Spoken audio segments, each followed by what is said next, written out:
the spirit of the forest. It's wounded. This is completely BS. This is shame. Aang? I've separated my spirit from my body, but somehow I brought you guys with me. How's that possible? How are you gonna explain that to me? You're right. The people are beyond this world. It's a complete crap. We need to find where the spiritual energies are strongest. No, there is no explanation. They just come up there, they review and they see what they want to see. Aang, I can't tell you how to be the Avatar. What are we talking about? What are we talking about? Thank you, Coach. I'll take it from here. Thank you.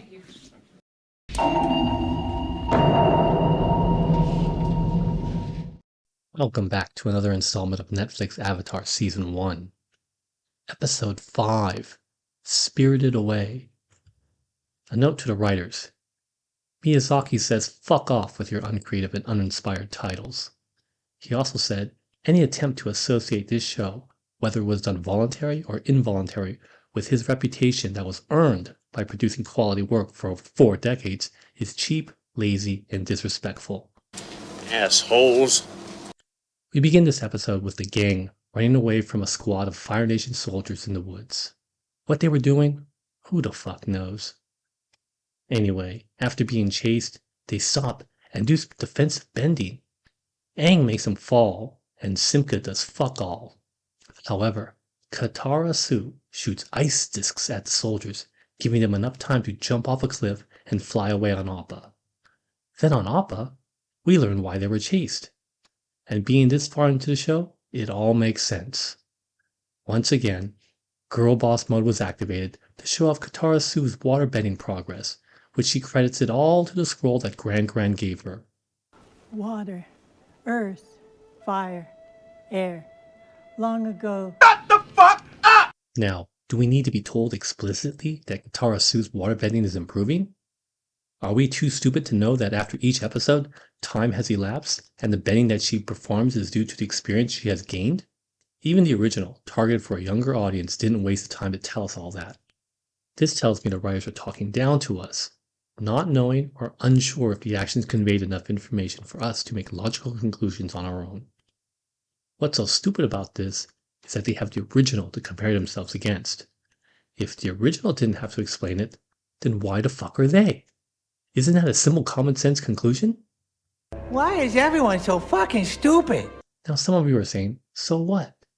Even if we figured out that Katara Su's bending is better because she's gaining experience, it doesn't hurt to be assured that it's true. However, it does hurt. It hurts the storytelling. Redundant information ruins the pacing. In the book, The Elements of Style by Strunk & White, a book per Stephen King in his book about writing is the only book on writing that should be read cover to cover. They state in Rule 17, omit needless words. These scenes are needless. The dialogue is needless. By including them, they are being overly wordy, wasting the limited time they have and not utilizing it to advance the story or give us character development. So the writers really need to listen to Al and take his words to heart. Don't waste my motherfucking time! Anyway, flying over a valley, Aang sees smoke, so the gang flies down to investigate. They see a burnt area of the forest, and Simka finds a Fire Nation medallion and says, Fire Nation. No shit. Thanks, Simka. The audience is just a bunch of fucking simpletons that really needed that fact stated for assurance. Get on with it. Yes, get on with it! Then Aang goes on to blame himself, and bitches and moans that he wasn't here to prevent this from happening. And of course, the reason is because he doesn't, and nobody else for that matter, wants to hear Saint Greta of the Blessed Sailboat bitch and moan at him. Only you can prevent wildfires. How dare you! Shut up! But then, Katara Su gives Aang an acorn, reassuring him that the forest will grow back. Believe it or not, all of this is source material. Even Aang blaming himself, which I would still criticize the original for. However, the tone in the original is much more lighthearted, and even though Katara assures Aang the same way, it isn't played up by activating Girl Boss Mode and giving us this bullshit swooning musical spiel. Then Simka sees an Earth Nation girl and talks to her until she runs away. They follow her back to a small Earth Nation village, and I'm sure you noticed, nobody is Indian.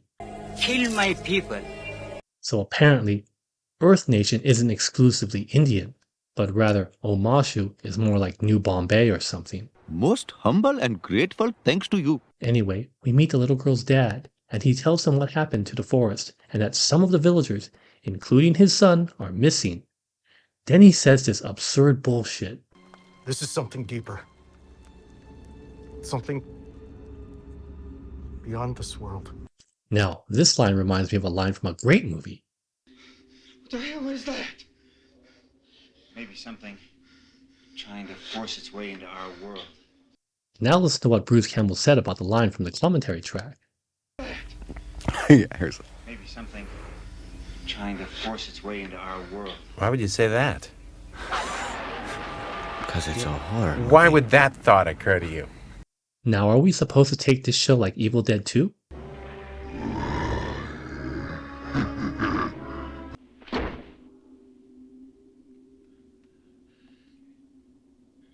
Bringing us back to the show, remember what the dad said. He said his son is missing because of that bullshit he just mentioned. Because he believed it to be true is all that matters. So what the fuck is he letting his daughter run out into the woods to play all by herself then? What the fuck kind of parenting is that? Who are these sick people? What the fuck kind of parent is he? My son is missing being out in the woods, so I'm going to let my little daughter just fuck around in the same place where my son You went missing. stupid fucking cunt. Remember, the show was intended to be watched by kids, not written by kids. Detective, there's no going and you tell me do things. I done running. Taking this segment of this episode is like a little microcosm of the entire show. This hooplehead is a representation of the writers, and the daughter is a representation of the story. The story runs off looking to have fun and use her imagination with an adventurous spirit. All good things. Then she sees Simka, who represents a constraint on the story, as he is one of the main characters the hooplehead writers use to weave their narrative, which makes the story say to herself, Fucking hell. the story can't continue her adventure and explore this place anymore, because this bitch is blocking her way and will force her to exposit a bunch of bullshit you'd find out just by seeing the things she does on the way. So instead of continuing out further, the story runs back home, forcing us to revisit the same real estate twice and introducing us to the hooplehead writers. They do not have the adventurous spirit like the story. They are devoid of creativity and imagination and would never step more than 10 feet away from the establishment, or else being called for being out of line with the overlords. Because the story cowers behind the writers, they hold the story hostage, preventing her from playing and being free to express her adventurous self. We don't get to experience what the story wants to show us. Instead, we get the writers telling us what the story should be doing. This is shit, but hey, I'm in a... And that, my friends, is a little story within the story. Now, did I make all that up on my own? Am I overprojecting this onto the writers? Probably. Most probably. But can you blame me for trying to have some fun while watching this shit? No. Anyway, Aang agrees with the dad and tells him he could get them back. Okay, the little girl, the dad that displays obvious bad parenting, do you think any of that was source material? Of course you didn't, because the bad parenting dad who just had his son go missing is completely devoid of common sense. However, it is completely in line with a woke DEI agenda. God damn it! In the original, while the gang is looking around the burnt forest, they are visited by an old man. Unlike the hooplehead dad letting his daughter play around the burnt forest where his son went missing and meeting Simka, the old man comes investigating because he saw Appa up in the sky. That's the difference between plausibility and someone forcing something down your throat. Anyway, the old man takes him back to his village and tells him about the Heibai spirit attacking and taking some of the villagers. It's a very simple dilemma, really just to show the character development of Aang, as he doesn't know anything about the spirit world. That's it. Simple. Just do what the source material did. But of course, the hooplehead writers are just too stupid to follow the blueprint already laid out for them. God damn it! Back with Zuko, he asks if there's been any Avatar sightings, and the subordinate that looks like a snow monkey says no, until he mentions something about some people playing with ice blocks, and Zuko bitches at him, saying that is something out of the ordinary. Of course, Zuko is right, and he's right to be angry at the snow monkey for not pointing this out. The issue is the sighting of ice blocks is something that is so obviously out of place that even the snow monkey should have realized just by sheer common sense. Him not pointing this out makes no sense. So the point of the scene is to create animosity between the snow monkey and Zuko. But because it's so contrived, it's fake drama for the sake of just creating drama. This is bad fucking writing that wastes our fucking time. What the fuck is going on up there? Then we go back to the Fire Nation Palace with Azula. Oh, is that the one about the hookup with dysentery? She's talking to Ozai about Commander Zhao while spewing platitudes and kissing her dad's ass when he finally agrees with her suggestion to redirect some resources to Zhao. Then as she leaves, he tells her that it was Zuko, not Zhao, that found the Avatar, and she leaves to bawl like a fucking baby. This scene, story-wise, doesn't do anything wrong. It moves us along normally, but character-wise, it's a complete disaster.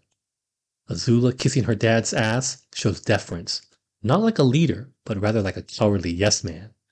There's no sense of self-confidence or intelligence in her, and the ironic thing about this is that Azula, in the original, is a fucking earned and approved girl boss.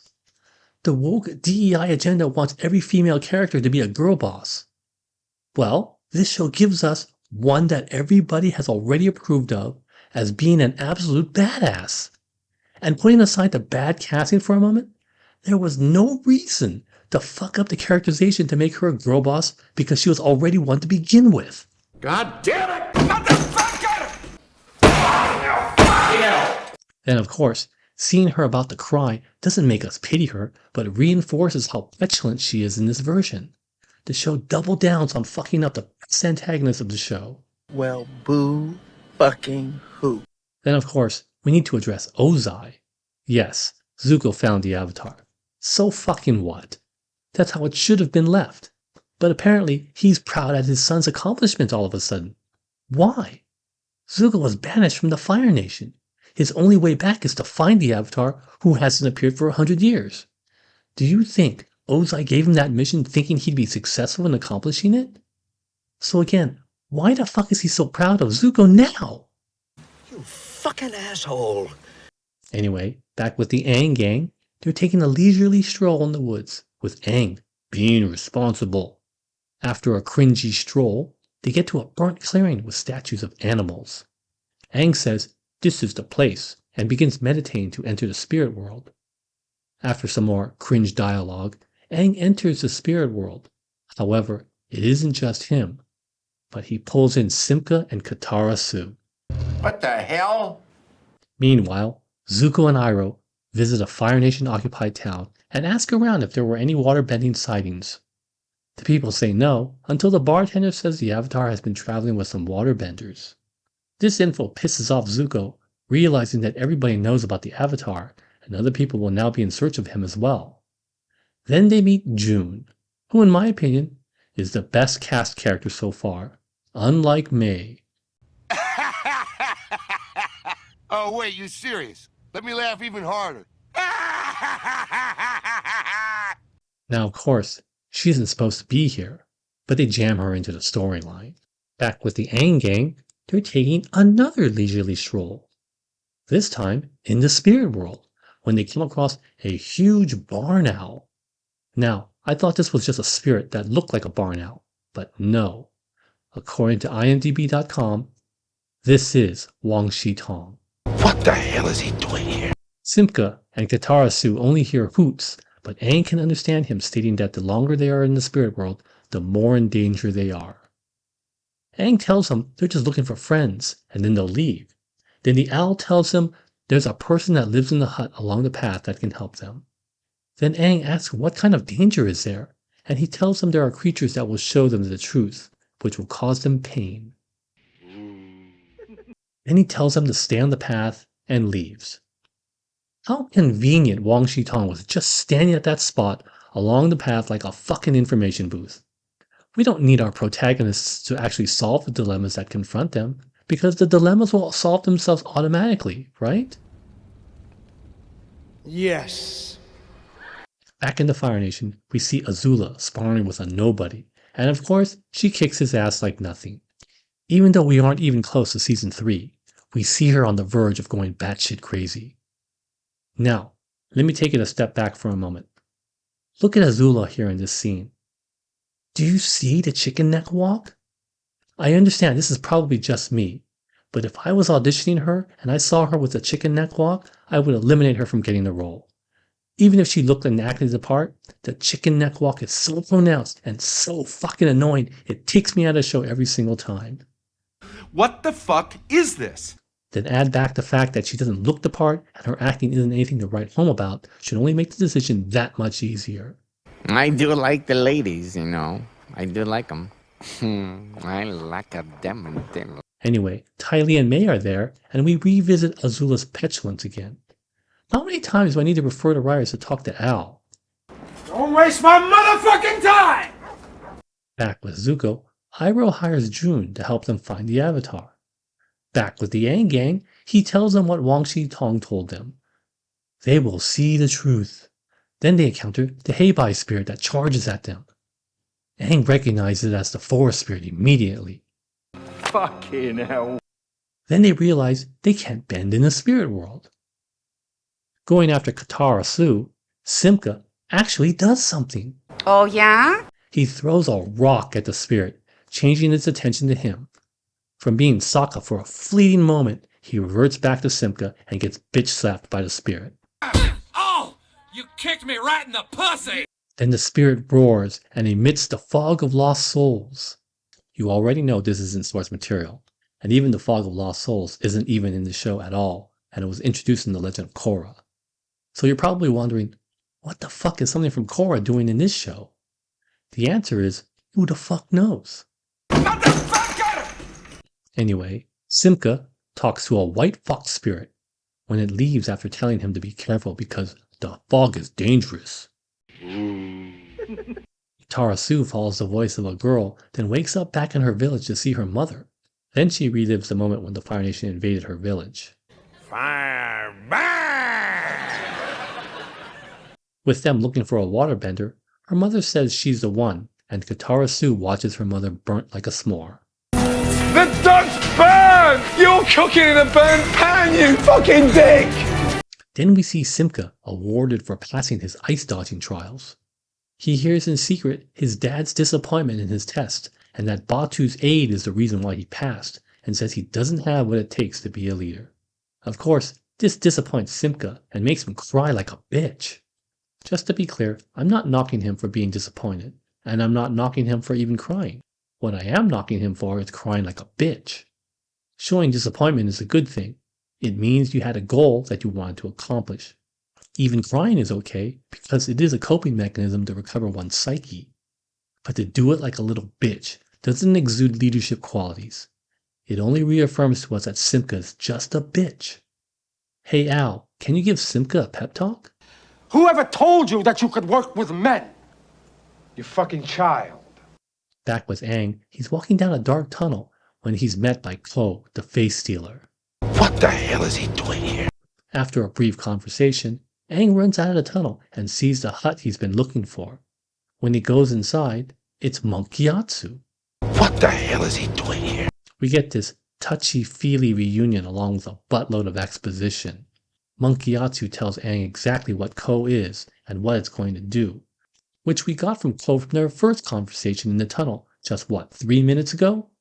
So again, we revisit the same real estate twice. Hey Al, a little help please? Don't waste my motherfucking time! Now, why hasn't Ko fed on their souls already? The villagers have been missing for some time now. What the fuck is Ko waiting for? How convenient it waited for Aang to show up to attempt a rescue when Ko is just about to eat their souls. Aang comes out of the spirit world and uses Zuko's notebook to find the Temple of Roku. Fucking hell.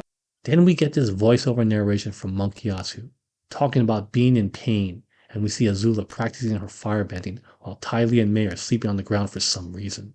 And we see Zuko chugging along on his boat as Aang flies to Roku's temple. And that ends episode 5. As you saw, nothing much happened. All the Aang gang did was see a burnt part of the forest, take a closer look, realize it was done by the Fire Nation, find out why, try to find some missing local villagers, and have a merry little stroll in the spirit world until some shit happens. What about Zuko? He goes to a village looking for leads to the Avatar, and he hires June. That's it. And finally, we had to check in with Chicken Neck Azula for some fucked up reason, to see she's still a petulant fucking brat. Absolute cunt. And that'll do it for this video. We're in the home stretch now, my friends. As always, many thanks for watching. I do hope you'll finish this journey with me. Until then. Only you can prevent forest fires. People are suffering. People are. Shut up! Shut up! Shut up!